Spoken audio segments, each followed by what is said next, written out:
Oke, kita semua tahu persis gimana rasanya pas lagi puasa. Rasa lapar yang mulai keroncongan, haus yang bikin tenggorokan kering. Tapi sadar nggak sih, di balik semua sensasi fisik itu, ada sebuah latihan yang jauh lebih dalam yang lagi terjadi di dalam diri kita? Coba deh, bayangin sejenak. Nasi panas yang ngepul, ayam goreng yang kulitnya super nyah, atau mungkin segelas es teh manis yang dinginnya berembun. Semuanya ada di depan mata. Godaannya itu nyata banget, deket banget. Nah, ini dia momen kuncinya. Kita nggak makan bukan karena nggak ada makanan, bukan juga karena dilarang, tapi karena kita, dengan sadar, memilih untuk nggak melakukannya. Kita menunda kepuasan sesaat itu demi sebuah tujuan yang jauh lebih besar. Tindakan memilih untuk menahan diri ini, itulah yang kita sebut sabar. Tapi, tunggu dulu. Apa kita beneran udah paham arti sabar yang sesungguhnya? Seringkali kita salah kaprah loh. Makanya ayo kita bongkar bareng-bareng apa makna sejatinya. Oke, kita mulai dari fondasinya dulu ya. Karena begitu kita paham definisi sabar yang sebenarnya, cara kita memandang puasa ini bakal berubah total. Coba lihat deh asal katanya, syabara. Ini artinya bukan pasrah atau nerimo, sama sekali bukan. Ini adalah kata kerja aktif yang maknanya menahan, mengekang, dan menggenggam prinsip kita kuat-kuat. Jadi, sabar itu bukan lemah, sabar itu adalah sebuah kekuatan.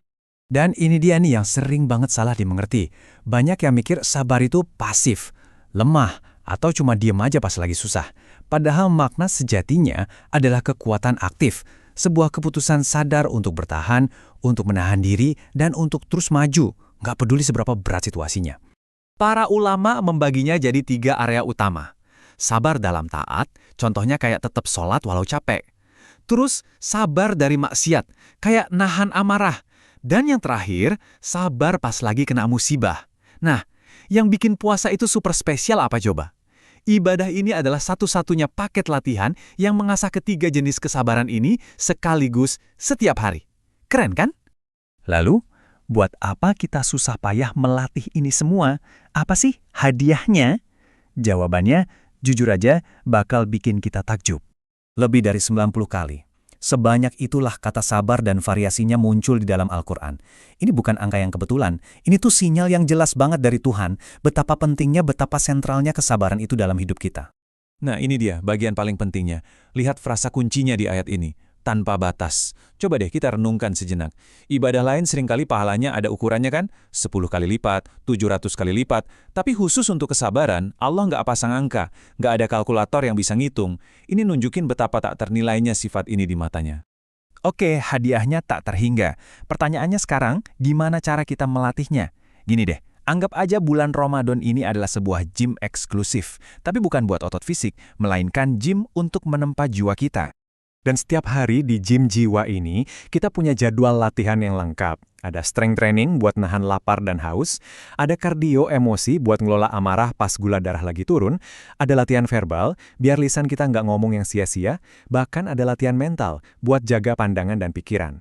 Ini satu paket komplit buat membangun kekuatan jiwa. Kalau kita lihat dari kacamata psikologi, puasa ini mirip banget loh sama tes marshmallow dari Stanford yang terkenal itu. Tes itu ngebuktiin kalau anak yang bisa menunda makan 1 marshmallow demi dapat 2 nanti, hidupnya cenderung lebih sukses. Nah, puasa, ini adalah tes marshmallow versi level dewa. Kita melakukannya bukan cuma semenit, tapi 30 hari penuh setiap tahun. Terus gimana kalau di tengah jalan ada yang mancing emosi? Tenang, Nabi Muhammad SAW udah ngasih kita tombol pause ajaib. Cukup katakan, inni sho'im, aku lagi puasa. Kalimat ini punya 2 fungsi dahsyat. Pertama, ini jadi rem instan buat diri kita sendiri. Kedua, ini jadi perisai yang bisa mendinginkan situasi dengan orang lain. Super praktis. Ada satu lagi pelajaran psikologis yang dalam banget dari puasa. Setiap hari, kita merasakan lapar dan haus yang memuncak di sore hari, tapi kita tahu satu hal yang pasti. Pas maghrib tiba, semua itu bakal berakhir.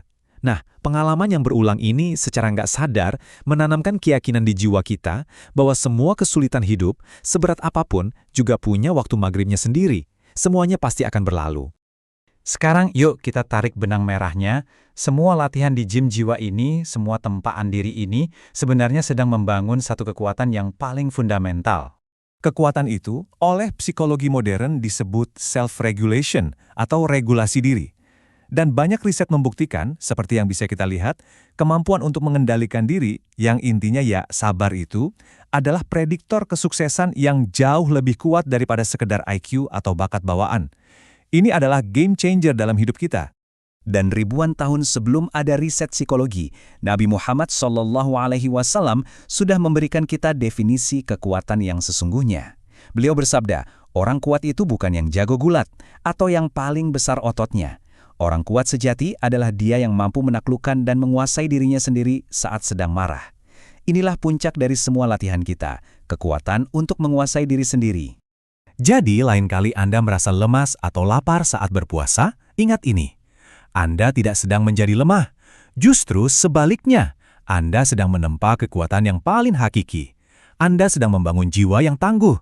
Maka pertanyaannya bukan lagi, kuat nggak ya aku puasa?